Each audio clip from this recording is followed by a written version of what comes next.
All right, my friends, hopefully you had some success with this exercise. In this video, we're going to go over the solution to it. So all we really have to do here is try to make the message component a little bit more reusable than it currently is. At present, we've got that hard-coded text in there, which is not really going to be doing anything good for us if we ever want to change it. So the first thing I'm going to do is find where I create an instance of message up here inside the app. And then I'm going to add in a new prop to it called header. This header right here is going to contain the text that I want to show inside of the header div. So at present, it says something like changes in service. Just to make sure that I'm doing a correct update here, I'm going to provide a slightly different header. I'll say something like attention. That works. Then down inside of the message, you'll notice that we've already listed out that first argument to the function of props. So I'll delete the hard-coded changes in service and replace it with a set of curly braces.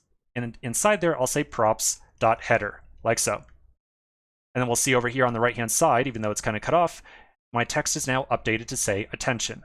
Perfect. So now we'll do the same thing with the body down here as well. I'm going to add on a new prop of text to this thing, and it'll give it some text to something like, I don't know, how about we did an update? That'll work.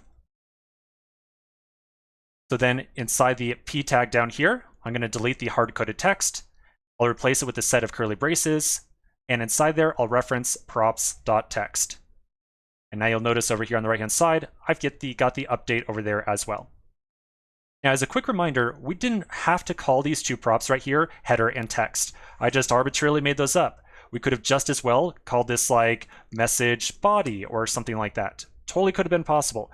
We just would have had to make sure that if we rename the prop right there, we would have to rename it down here inside of the p tag as well to message body. There we go. But text works just fine. It's good enough. Okay, so this looks pretty good. Now I'm going to zoom out just a little bit and check my solution. And it looks like we're good to go.